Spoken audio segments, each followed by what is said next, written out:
Hi అండి, welcome to AK kitchen. ఈరోజు మనం బీట్రూట్ రసంతో చపాతీ ఎలా తయారు చేసుకోవాలో చూద్దాం. ఇది చాలా హెల్త్కి చాలా మంచిదండి. ఇలా బీట్రూట్ వాష్ చేసుకొని పీలర్తో మనం బీట్రూట్ని పీల్ చేసుకున్న తర్వాత ఇలా బీట్రూట్ని చిన్నగా తరుక్కోవాలి. ఈ వీడియోలో చూపిస్తున్న విధంగా ఇలాంటి స్ట్రైనర్తో తరుక్కోవాలి. ఇలా తరిగిన తర్వాత ఈ తరిగిన మిశ్రమాన్ని చిన్న చిన్నగా కొంచెం కొద్దిగా చేతికి తీసుకుంటూ బాగా ఇలా ప్రెస్ చేసుకొని గట్టిగా ప్రెస్ చేసిన తర్వాత ఇలా జ్యూస్ వస్తుంది అందులో నుంచి. అలా ఒత్తి అంతా పక్కన పెట్టుకోవాలి. వీడియోలో చూపిస్తున్న విధంగా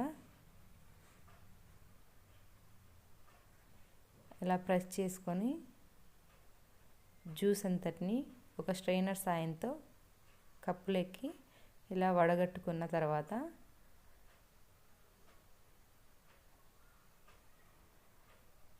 పక్కన పెట్టుకోవాలి.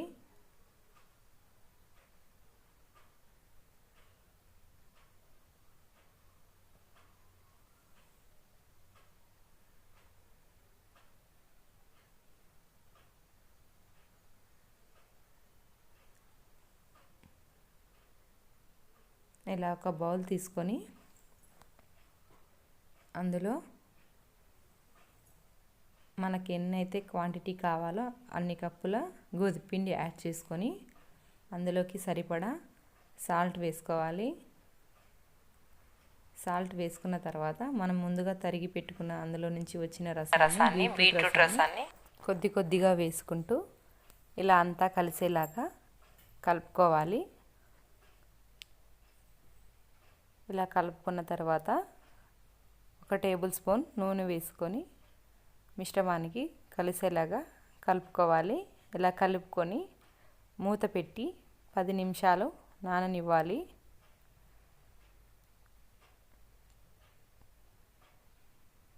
నానిన తర్వాత ఇలా కొద్దిగా ఉండ మాదిరి తీసుకొని చపాతీని ఎలా ప్రెస్ చేస్తామో అలా కొద్దిగా పిండి వేసుకొని ఉత్తుకొని ముందుగా మనం స్టవ్ ఆన్ చేసుకొని ప్యాన్ పెట్టుకొని ఆ ప్యాన్ వేడెక్కిన తర్వాత మనం ముందుగా ఇలా ప్రెస్ చేసి పెట్టుకున్న చపాతీని అందులో వేసుకోవాలి. ఇలా వేసి రెండు వైపులా బాగా కాల్చుకోవాలి. కొద్దిగా ఆయిల్ వేసుకోవాలి.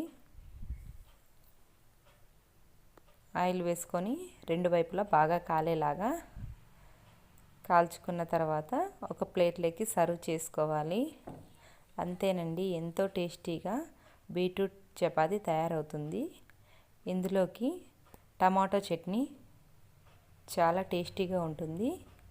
ఇలా ఒకసారి ట్రై చేయండి. ఇలా చేస్తే చిన్నపిల్లలు కూడా చాలా ఇష్టంగా తింటారు. ఈ వీడియో నచ్చితే లైక్ చేయండి, షేర్ చేయండి. మరిన్ని వీడియోస్ కోసం మన ఛానల్ని సబ్స్క్రైబ్ చేసుకోండి.